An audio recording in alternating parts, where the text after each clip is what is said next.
안녕하세요.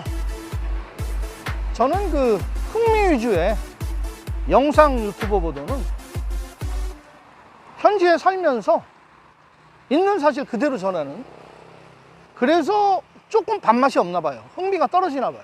구독자님들이 다른 분들처럼 늘지는 않아요. 그래도 급하지 않고요, 초조하지 않게 제 길을 가려고 합니다. 응원해 주시고 지지해 주시고 구독, 좋아요, 댓글, 알림 설정 눌러주세요. 어저께 저녁 때 어느 분한테 카톡을 받았어요. 히트맨이 혹시 좋은 여성, 라오스 여성들 소개해 줄 수 있나요? 저 결혼하고 싶습니다. 예, 저는 경상남도 양산에 살고 있는 농촌 총각, 노총각입니다. 노총각이 아니고 돌아온 싱글입니다. 나이는 53세입니다 하고 연락이 왔는데요, 제가 안 된다고 했습니다. 지금 국제결혼, 제가 국제결혼 전문 업체도 아니고요, 그런 일을 하는 사람도 아니지만 지금 코로나로 인해서요, 현지 여성이 나갈 수도 없고요, 들어오는데도 입국 허가선이 비용 많이 들고 격리하고, 라오스는 아직 격리 완화가 안 됐거든요. 근데 최근에 필리핀에서 있었던 일입니다. 제가 직접 이야기를 들었어요, 피해자님한테. 지금 이런 부류의 영상들이 유튜브 영상상에 많이 올라와 있더라고요. 한국에 있으면서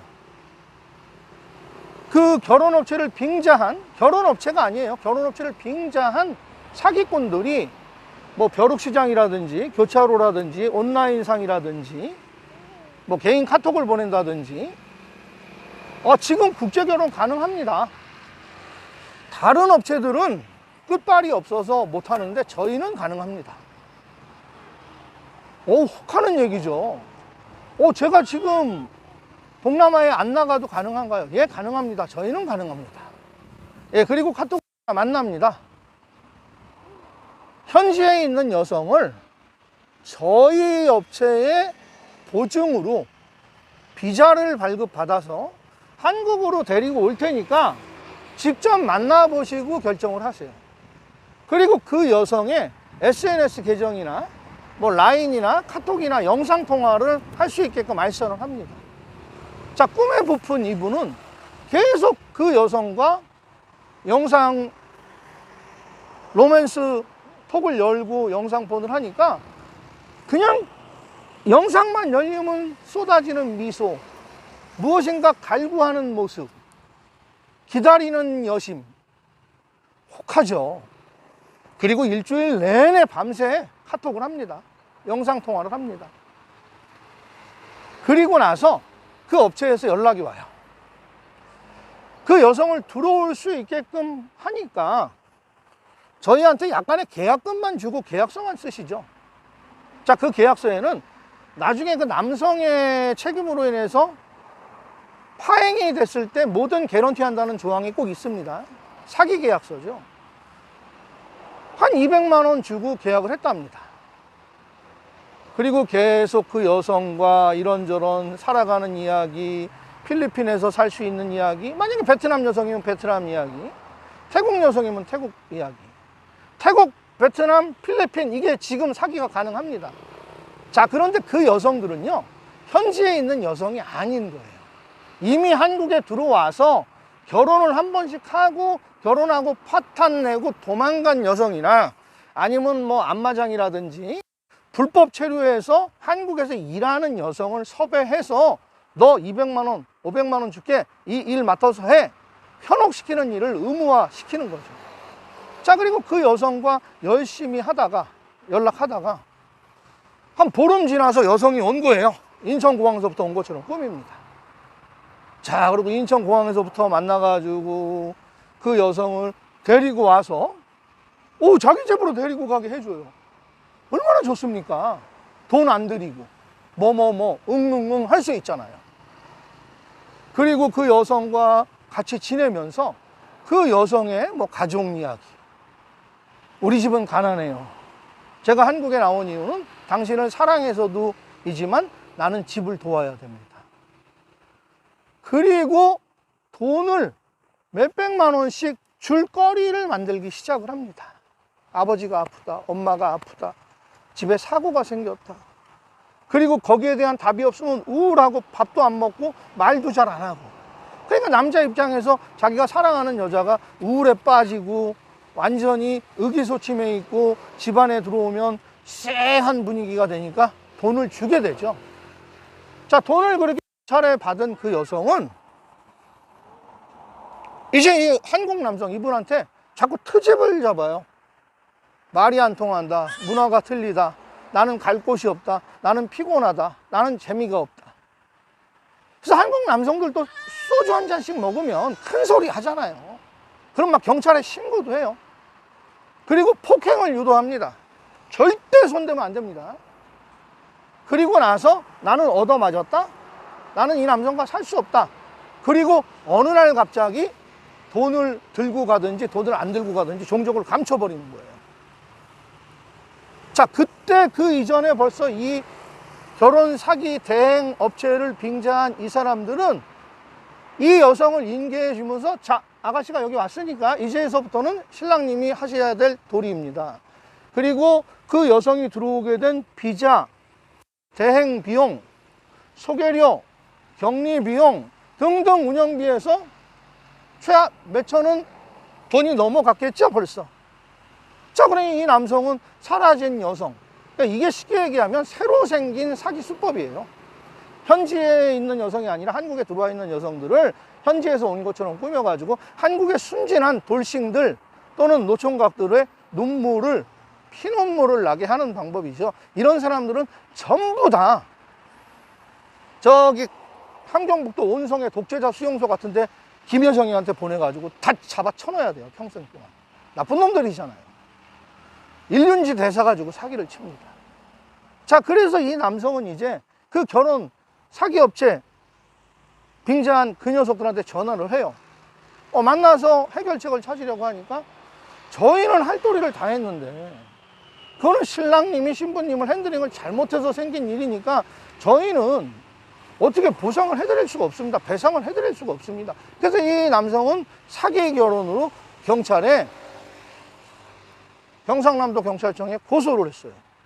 고소하니까 피의자 조서받으러 온 그 결혼 사기 대행업체의 그 나쁜 놈들은 필리핀에다 송금한 송금 영수증을 가라로 다 꾸며가지고 우리는 필리핀에 돈을 다 보내줬다. 필리핀 그 브로커가 한국에 있는 여성을 가지고 우리한테도 장난을 친 거다. 우리도 피해자고 우리도 속았다라고 발뺌을 하고 빠져나갔답니다. 그러면 증거 불충분, 혐의 없음 처리가 되는 거예요. 그래서 해외에서 벌어지는 사고는 한국에서 참 수습이 안 됩니다. 만약에 그 여성이 현지에서 왔다 그러면 저 같았으면 여권 보여달라고 했을 거예요. 입국한 날짜가 지키지 않습니까? 입국한 이미그레이션에서 외국인은 스탬을 찍어주거든요. 그리고 지금 이 시점에서요, 외국인 여성이 어디 기업체, 국가기관 단체들끼리 필리핀이랑 협약이 돼서 취업 근로 모범생들 오는 것도 지금 중지가 돼 있고, 현지의 모든 이민국도 비자 업무, 외국 나가고 들어오는 업무가 전부 중단돼 있는 상태에서 여성이 들어온다는 거는 속아서는 안 되는 명확한 문제죠. 짚고 넘어갔으면 속지 않았죠. 자, 이제 이거 어떡합니까? 그 여성은 사라졌어요. 그 여성은 또 오늘도 어딘가의 사기 업체에 알바생이 돼서 순수한 우리 한국 남성들을 또 꼬시고 있어요. 자, 근데 이게 어디서 일어나냐면 베트남 1등입니다. 필리핀 2등입니다. 태국 3등입니다. 현지에 많이 한국으로 간 여성들이 있는 나라는 일단은 위험한 거예요. 근데 라오스는 한국에 나간 여성이 별로 없어요. 제가 코로나 이전에 한가람 게스트하우스 2층에 합법적인 한국 국제결혼 해서 보내는 라오스 여성들 교육기관이 있었어요. 그 선생님이랑 의논을 해보니까 합법적인 서류, 신분, 필터링, 모니터링 다 하고요. 한국 신랑들이 교육비서부터 기숙사비까지 다 보내주면 한국 대사관의 언어 능력 시험 보고 한국의 신랑분이 소득이라든지 재산 유무가 되면, 조건이 되면 결혼 비자 받아가지고 나가는데 시간이 굉장히 오래 걸려요. 그리고 비용도 투명합니다. 근데 그 외에 모든 결혼 대행 업체들의 문제가 뭐냐면 아가씨가 사라지고 신부가 사라진 다음에 애프터 서비스가 전혀 이루어지지 않는다는 거죠. 당사자들끼리 알아서 할 문제로 계약서에 넘어가 있게 됩니다. 단연코 말씀드리건데 진실은 무엇이냐? 그 여성이 한국에 들어왔었다 아니면 오늘 온 것이다라는 여권의 스탬을 체크했어야 됐고요. 지금 코로나 이 팬데믹 시대에 필리핀도 베트남도 태국도 자국 여성을 한국 남성과 결혼하기 위해서 내보내는 일이 업무가 자체가 중단돼 있고요. 그 결혼 브로커는 사실 라오스에도 합법적인 결혼 대행 업체가 있어요. 라오스인 명의로 돼 있고 한국인 명의로 돼 있는 업체가 있는데 지금 영업을 거의 안 하고 있고요. 거의 허가 받기가 어렵습니다, 현지에서. 근데 한국의 결혼 정보 업체들은 국외에 있는 여성들을 섭외하는 게 아니라 국내에 들어와 있는 여성을 수배해서 연출을 해내고 조작해내는 사기 대행, 그러니까 결혼 여행 정보 업체를 빙자한 일부 합법적으로 양심적으로 일하는 결혼 대행 업체는 예외입니다, 여기서. 그런 업체들은 뭐 세무서라든지 뭐 우리나라 관공서에 조회도 가능할 수 있는데 한국에서도 그 부분이 굉장히 좀 불분명하더라고요, 유권 해석이. 뭐 이벤트업으로 해가지고 모두 할 수 있거든요. 법인 등기부 등본에 그 업무 형태만 더 추가해서 넣으면. 자, 지금 이 시점에 동남아 여성 신부를 한국에 보내드릴 테니까 보시고 나서 결정하시고 처음에 계약금만 주시고 나중에 다 성사되고 집에 모시고 들어갈 때 완불 주세요 하는 이런 거 속으시면 절대 안 됩니다. 여러 가지의 사기 유형 중에서 결혼을 빙자한 사기는 경찰청에 고소고발 들어온 그 자료를 볼 때나 미제 사건으로 남는 경우가 비일비재합니다. 특히 해외 투자 같은 경우에 돈을 투자할 목적으로 이익금을 나중에 받을 목적으로 준 것은 형사상에 어떤 그 피해자 조서받는 과정, 검찰에서 기소하는 문제, 법원에 가서 판결 나오고 형사소송이나 민사소송에 가서 답이 안 나오는 경우가 많습니다. 피해자만 땅을 치고 통곡하고 눈물 뽑게 되는 거죠.